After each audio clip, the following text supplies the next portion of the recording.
Hello friends, कसे आहात? मला कमेंटमध्ये नक्की कळवा. आज आली आहे मी एक नवीन व्हिडिओ घेऊन, नवीन विचार घेऊन. जन्म मृत्यू जरा व्याधी दुःख दोषानुदर्शनम. हे गीतेचं वाक्य आहे. मी अख्ख्या वाक्यावर तर आज बोलणार नाही आहे, कारण की गीतेच्या एका श्लोकवर जर 3 तासाचा मूव्ही होऊ शकतो, तर ह्या एका वाक्यावर बोलण्यासाठी हे एक वाक्य एक्सप्लेन करण्यासाठी 1 ते 1.5 तास चालला जाईल. आणि एवढा वेळ मला कुणाचा घ्यायचा नाही, कारण की मी प्रॉमिस केलं आहे सगळ्यांना, की मी फक्त 5 ते 10 मिनिटाचीच व्हिडिओ बनवणार आहे. तर आज मी फक्त जन्मावर बोलणार आहे. जन्म, जन्म हे एक दुःख आहे. हो. कसं? तर जेव्हा आपण आईच्या पोटामध्ये असतो, आईच्या गर्भामध्ये असतो, तेव्हा आपण उलटे असतो आणि संपूर्ण मलमूत्रामध्ये असतो. त्याचप्रमाणे आई जेव्हा काही खाते, तिखट, मीठ, चटपटीत खाते, तेव्हा त्याचा त्रास आपल्याला होत असतो आणि आपण आईच्या पोटामध्ये तडफडत असतो. त्यानंतर जेव्हा आपण आईच्या गर्भातून बाहेर पडतो, तेव्हा देखील आपल्याला खूप त्रास सहन करावा लागतो.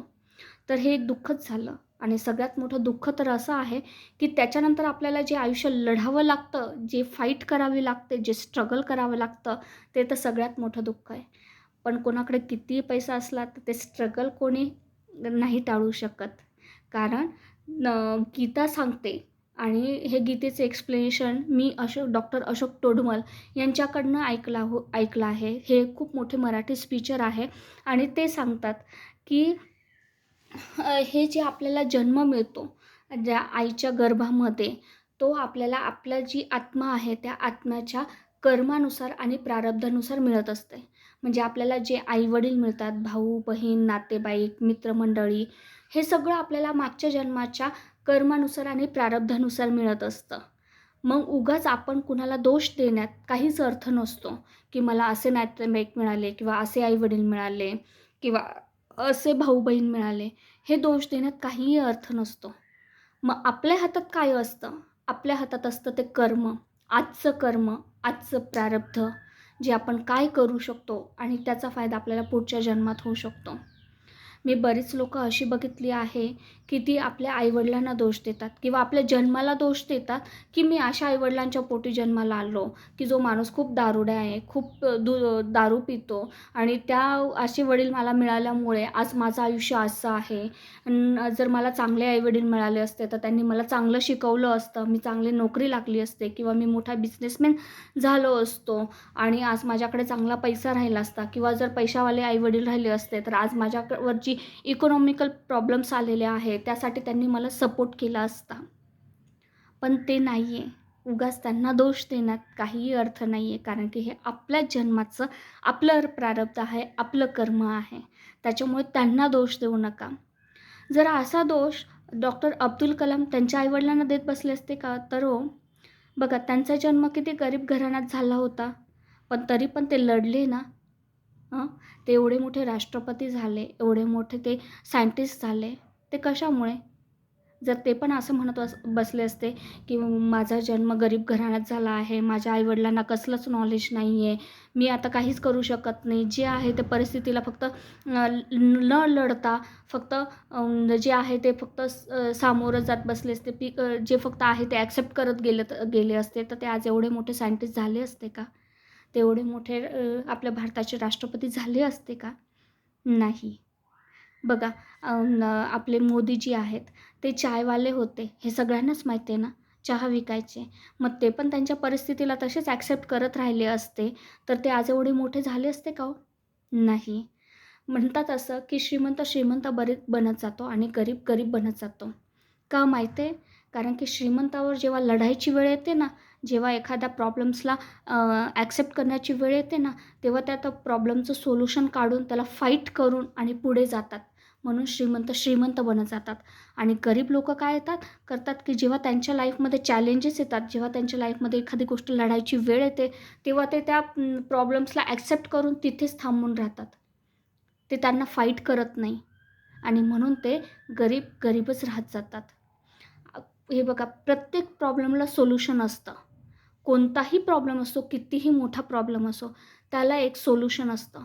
मग त्या प्रॉब्लेमला, जे चॅलेंज आलं आहे तुमच्या लाईफमध्ये, त्या चॅलेंजला फाईट करण्याचा प्रयत्न करा आणि भगवंत याच्यासाठी तुम्हाला मदत करतो. पण भगवंत कधी मदत करतो, की भगवंत आपल्याला चॅलेंज देतो.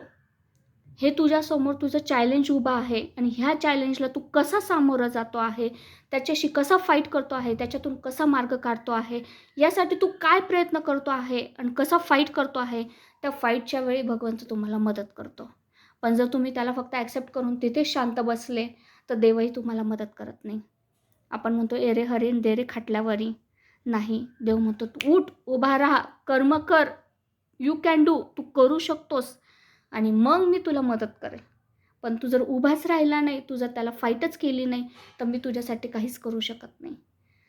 माझं सांगण्याचं तात्पर्य एवढंच आहे, की तुम्ही कुठे जन्म घेणार आहे, कोणत्या परिस्थितीत घेणार आहेत, हे तुमच्यावर डिपेंड नाही आहे. इव्हन तुमच्याकडे आता किती जरी पैसा असला, अंबानीकडे आज खूप पैसा आहे, पण ते म्हणू शकतात का हो पुढच्या जन्मी मला इथेच जन्म पाहिजे?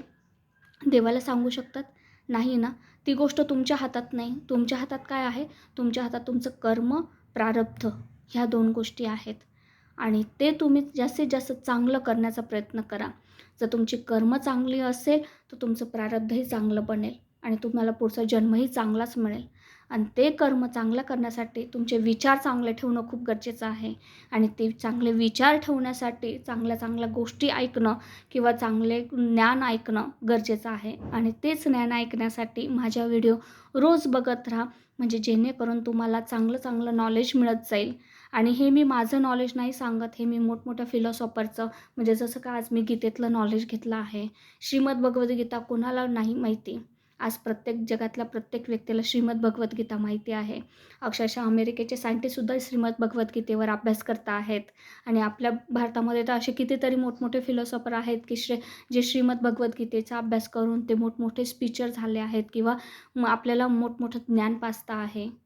आणि तेच ज्ञान थोडंसं छोटंसं ज्ञान घेऊन मी तुमच्यापर्यंत येत आहे. कारण की प्रत्येक बिझी माणसाला हे त्यांचं एवढं मोठं ज्ञान ऐकण्यासाठी वेळ नाही आहे. कारण की आज पैसा कमवणंही तितकंच गरजेचं झालं आहे. आपली फॅमिली चालवण्यासाठी, आपलं लाईफ चालवण्यासाठी आणि म्हणून माझी ही दररोज छोटीशी व्हिडिओ तुम्ही रोज ऐकत जा. जेणेकरून तुम्हाला रोज चांगलं नॉलेज मिळत जाईल, चांगली माहिती मिळत जाईल, चांगल्या गोष्टी समजत जातील आणि जेणेकरून तुमचं कर्म हे चांगलं बनत जाईल. जर तुम्हाला माझी व्हिडिओ आवडली असेल तर मला कमेंटमध्ये नक्की कळवा. लाईक करा, सबस्क्राईब करा आणि जास्तीत जास्त लोकांना शेअर करा. जेणेकरून तुमच्यासारख्या अजून बऱ्याच लोकांना ह्या चांगल्या गोष्टींचं नॉलेज मिळावं. Thank you.